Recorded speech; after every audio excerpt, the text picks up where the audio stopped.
2024 আমার বিয়ে হয়। আমি মধ্যবিত্ত পরিবারের মেয়ে। ছেলেপক্ষ থেকে 50 জন আসার কথা থাকলেও আসে 80 জন। কিন্তু আমার বাবা মোট 200 জনের আয়োজন করেছিল দেখে তাদের বিন্দুমাত্র অপমানিত হতে হয়নি। ছেলেপক্ষ থেকে পাঠানো ডালাতে আমার জন্য একটা শাড়ি পর্যন্ত তারা দেয়নি। বেনারসি শাড়ি গয়না সব কিছু আমার আব্বার দেওয়া। আগেই বললাম যে আমি মধ্যবিত্ত পরিবারের মেয়ে। আমার আব্বা শ্বশুরবাড়ির 15 জনকে উপহার দেয় শার্ট প্যান্টের পিস, কিন্তু সেটা তাদের পছন্দ হয় না। বিয়ের তৃতীয় দিন শার্ট প্যান্টের পিসগুলো আমার সামনে মাটিতে ফেলে পা দিয়ে নষ্ট করা হয়। তখন যে একটা মেয়ের মনে কেমন হতে পারে সেটা ভাবা মুশকিল। খাটের তোশক দেয় আমার কাকা। তোশক একটু ছোট হওয়ায় আমার শাশুড়ি শ্বশুর ননদের জামাই বলে, ফকিরের বাচ্চা, দিতে পারবে না তো দিছে কেন? সব কিছু আমার চোখের সামনে হচ্ছিল। কোথায় এসে পড়েছি আমি বুঝতে পারছি না। মনের মধ্যে ভয়ঙ্কর ঝড়। সারাদিন সহ্য করতে পারলেও রাতে আর পারি না। টেনশনে ঠিকমতো নিঃশ্বাসও নিতে পারছিলাম না। আমি তো মন প্রাণ দিয়ে মানিয়ে নেওয়ার চেষ্টা করে যাচ্ছি। এরই মধ্যে আমি আর আমার হাজব্যান্ড আমাদের বাপের বাড়িতে যাব। নতুন জামাই বলে কথা, শ্বশুর বাড়িতে যাবে, মিষ্টি সব কিছু তো নেওয়াই দরকার। জামাই বাজার তো করতেই হবে, কিন্তু আমার শ্বশুর শাশুড়ি করতে দিল না। ফ্রিজে 1 কেজির মতো মিষ্টি ছিল, সেটাই আমার শাশুড়ি আমার হাজব্যান্ডের হাতে ধরিয়ে দিল। হাজব্যান্ডও মা যা বলবে তাই করবে। আমি শুধু চুপচাপ সব কিছু দেখেই যাচ্ছি। বিয়ের 15 দিন হতে না হতেই কেউ কি নতুন বউকে দিয়ে জমির কাজ করাতে চায়?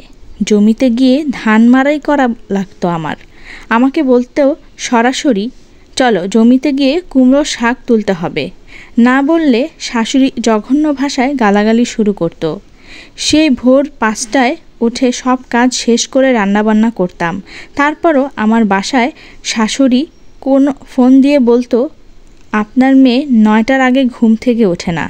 শ্বশুর শাশুড়ি খারাপ হলে, হাজব্যান্ড ভালো হলে সব কিছু সহ্য করা যায়, কিন্তু আমি হাজব্যান্ডের কাছ থেকেও ভালো ব্যবহার পাইনি। সারাদিন তুই তুকারি করে, বাজে ভাষায় গালাগালি করে আমাকে। আমি অনেকবার বলেছি, দেখেন আমাদের মাঝে কেউ কিন্তু তুই শব্দটা পছন্দ করে না, আর তুই কিন্তু আমাদের সম্পর্কের সাথে যায় না। এর মধ্যে আমি আবার শ্বশুর বাড়ি যাই, সেই গালাগাল সহ্য করতে থাকি। আমি রান্না করলে শ্বশুর খায় না, আবার রান্না না করলে বলে কোনো কাজ করি না, সারাদিন শুয়ে বসে থাকি। তাহলে আমি কোন দিকে যাব?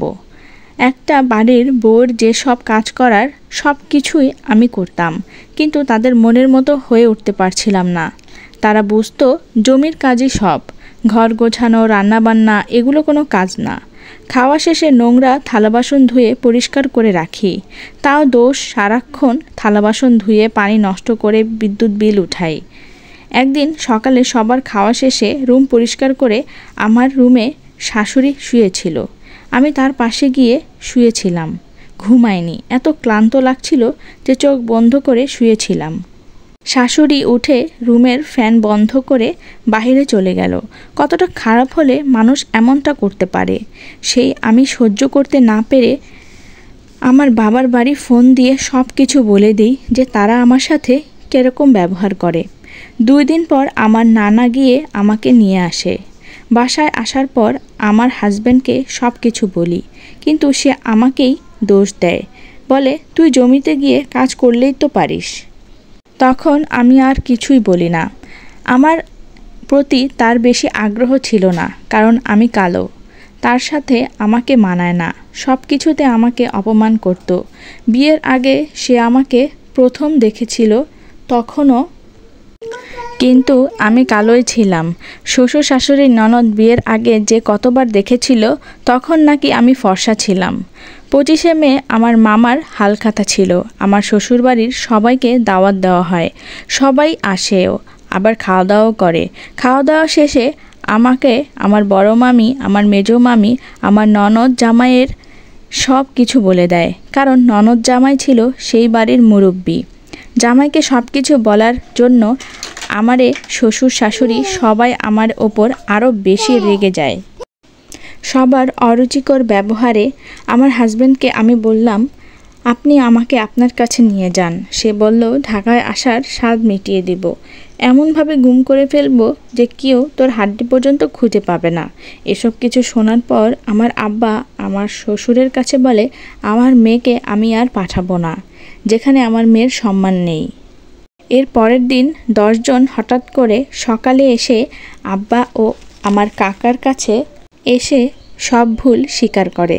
তারা বলে, আমরা যাই কাজগুলো করেছি সেই কাজগুলো অন্যায়, তারা আর আমার মেয়ের সাথে খারাপ ব্যবহার করবে না, এগুলো বলে তারা তাদের ভুল স্বীকার করে এবং আমাকে তাদের বাড়িতে আবার নিয়ে যায়।